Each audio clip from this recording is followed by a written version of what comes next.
examples of corruption of language within your own lifetime, by the way. Say I was a farmer. This is a farming culture now, say 60, 70 years ago. It's mostly agriculture.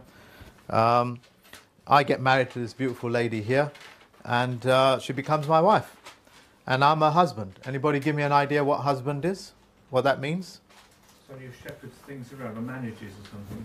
Yeah, I'm a husband. I'm practicing husbandry, animal husbandry. So that's the language that they've given me to show them that this person has taken jurisdiction of the language that I've given them. She's my wife, and I'm her husband. I am actually practicing animal husbandry on her as one of my animals in my stockyard. If you ask the liberated women, they will tell you why they objected to the word husband, because that's what it means. They created that for you. So now we're out of the agricultural industry, agricultural time zone, and we're in, say corporate jurisdiction. You are now persons. And the way that I get that through to you is that, look, I don't think it's important to distinguish in the workplace whether she's female or either you're man. Yeah, so we should become sex neutral, gender neutral. And we'll call it a person. But what does a person really mean? Employee. An employee of a corporation. A fictitious character. So that's how they know you're completely sold on the idea. You're a person. Okay. Well, you're on the territory of Ford Works. And I'm the Ford manager. The policy in this factory floor is what I bloody say it is, because it's my factory. You speak like a person, I'll give you that jurisdiction. Yeah? So remember, they keep telling you the truth, the facts. So when they ushered in, I think when they organized a march a few years back, it was 30,000 police officers. Don't quote me on the numbers. 30,000 police officers took to the streets of London. And what did they protest? They said, we are not police persons, we are policemen and women, because we judge the situation, and with our judgment, we will act and we will move to take it further or not to take it further. So we will decide whether this person should have a ticket or not. It could be a genuine mistake.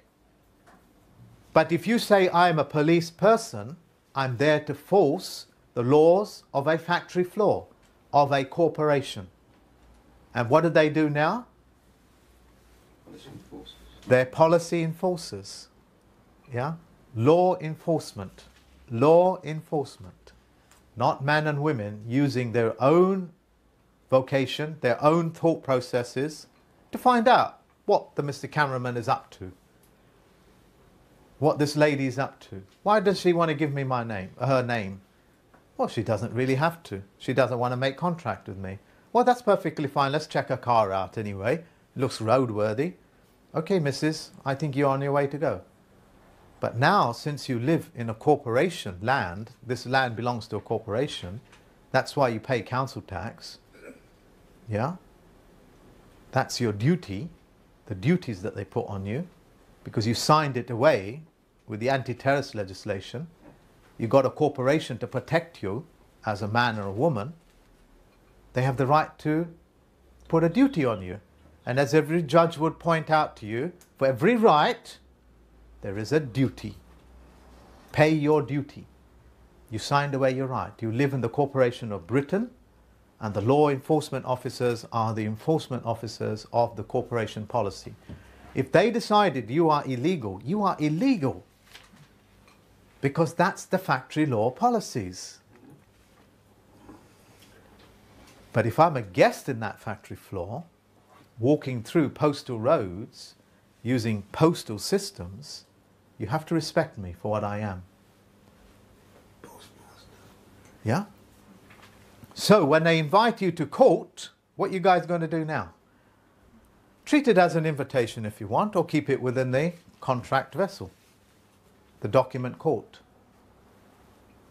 Yeah? If they're sitting up on top of them, and you stand up, you recognize them as the captain of the vessel, don't. Stay standing or stay seated. They force you to stand up. They'll try to, if they can't get you to stand up, I beg your pardon, they'll walk out, they'll run out of the court. And they'll threaten you and try to get the security guards to get you to stand up. Or they'll walk out of the court. You say to them, get back in here in court. Get back in here now. Don't you dare leave the court. This is my court now. And at that time, remove all the boxes. And you say that you do that by saying, I remove all planes from this room, and I remove all boxes from this room. And you are now my fiduciary. You are now honor-bound, duty-bound to perform your duties as a fiduciary. What's the first thing you remove? All what from the Levels planes? or boxes or both, and both. Planes. Yeah. Level plane. Yeah. So what you're doing is you're creating a level playing field. You're removing all the disabilities that they've created for you. That person now is reduced to a fiduciary, and you've got to do that before they leave the courtroom. A puny judge. I beg your pardon? A puny judge. A puny judge? Puny judge. Section 9, 1981 to do the Courts Act. A puny judge is a judge when he's reduced in stature to no more than an umpire. Isn't that the same status as a magistrate? I can't hear you. He's a puny judge. He's a puny judge. Puny judge, as in puny. It's a puny in French. It means he reduces in stature to a mere umpire to serve you. Okay. Section 9, the Senior Courts Act 1981. There you go, folks. Look it up. Don't take his word for it, and don't take my word for it. Look it up. Find out for yourself. With this video will come links. You go and find out for yourself. Section 9 is superior. Remember, you are responsible for the things that you do. Yeah, you have to speak like a man and woman. This is not a message for corporate persons. This is not a this is not a message for people that speak in a fictitious language or go around expressing opinions. It's for people that want to know what the facts are and move upon those facts, not act, because that's just an actor acting. Yeah, to move upon those facts, to navigate through those facts. That's a maritime expression. Yeah. Full stop. Learn to put the full stop in your sentence. Otherwise, it's a continuous process. It just goes round in your head all the time. You have to create closure in what you say. Try and position like a thought, but snapping it at the point. Yeah. Make what you say it, and put a full stop to it. If it's a question, make a question sound like a question. Yeah. If it's a statement, then qualify your own statement and make it sound like a statement.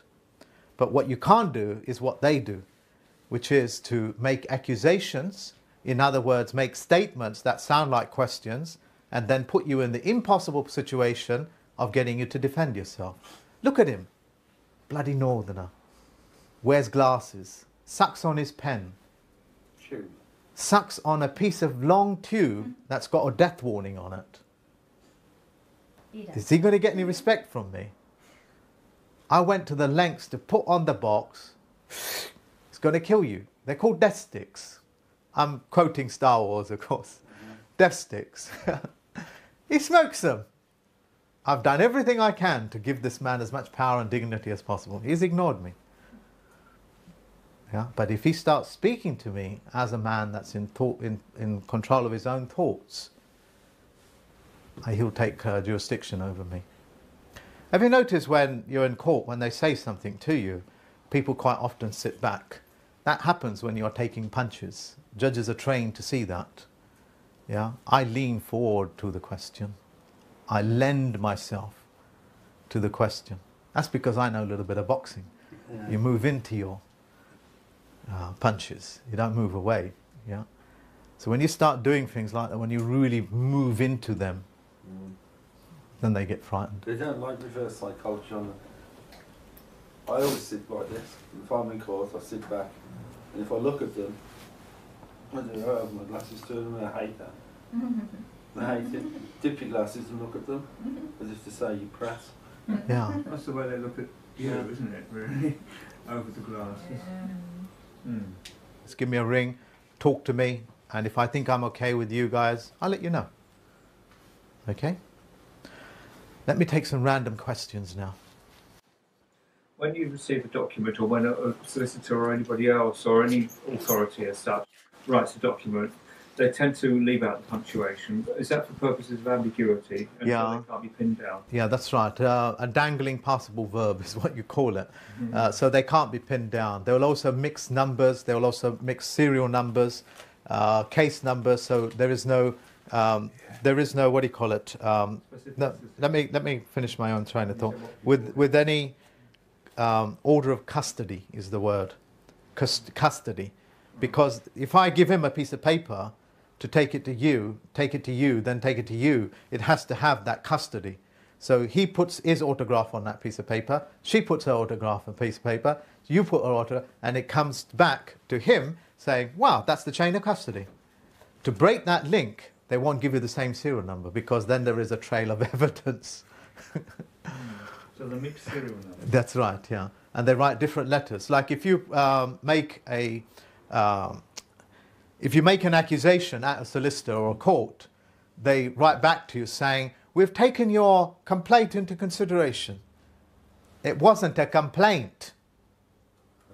Very often. I did not make a complaint. I said, you took from me. Return it.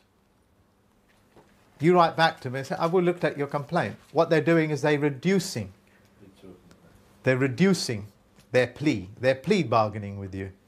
They're reducing it to the point where it's just exited as nothing. It's just a misunderstanding.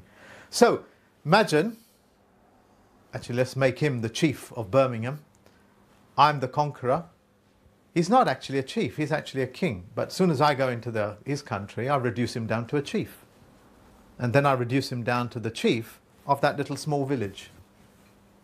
Yeah? And then I make him the tax collector, and he's as happy can be. That's how they work. Yeah? They reduce, and then give you a little bit of reward. Any questions? In terms of the treaty itself, that was the ultimate law, I found it very difficult to find that on the internet. Yeah. Google will give you everything that you want to know if you have the patience to find it. You have to scroll through. But luckily I have it on the computer, as a good Blue Peter show would be. Anybody know about Flag's operation, as we're talking about Blue Peter? Do you know what Blue Peter is? Just the Charles program, as I understand. They're Flag's operation. They are flag equities that determine how you're going to maneuver across all of this. All of these documents carry flags with them, by the way. When you put your flags in, you've got other jurisdiction. Miller has his own flag, the flag of being correct. That's the US flag, which he rescued because the corporation of the world, the United States World Corporation, threw it out. They threw the flag out. He rescued it and made it his own flag. And he called it the correct sentence, structure, parse, syntax, grammar flag, which is recognized. Yeah? So, what's this flag's got to do with anything? At the moment, I'm running on open flags. They're called open flags of jurisdiction. Open flags. So this is going out on the internet, it's going on social media, it's open flags. There's no conspiracy. I'm not hiding anything. Yeah? I'm opening flags. Let me just give you an idea now. That's Lord Drake sitting over there, whichever century he lived in. We're a group of vessels floating in a sea of space, going from one point to the other. I've got gold, he's got African timber, you've got tea, he's got fags. We're going along. It's in the middle of the day. Lord Drake turns up, yeah, and he raises his flag. It's skull and bone. It's now to all of us in the broad daylight. Now look how stupid this man really is. In broad daylight, he raises his skull and bone. So you can see it, I can see it, everybody can see it. Prepare for a battle. All of us can kill him. Why did he raise his flag? Why did he just wait for nightfall? It's no full moon. There's no moon at all. It's just a small crescent. Why didn't he do that? Just take me one by one. He has a much faster boat than I have. He can just take us all in one night. But he raises his skull and bone where everybody can see. He's following maritime law. Announcing. He's announced legally that he is in international waters, a pirate, and he's given me 4-minute warning, albeit like half a day's warning, because that's how long it's going to take him to board us. When the IRA used to do their thing, they used to do what? Pick up the phone? Making it legal. 10 minutes. When they send a bomb, they give you warning. A declaration of war.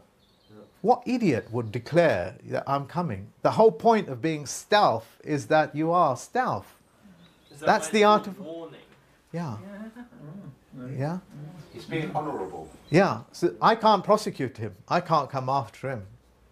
I can't come after him. He's done everything correctly. Yeah. And then he takes all of his wares to Elizabeth I, who gives him sanctuary, because she's the Queen. No, she is the, what's the word for it? The fence.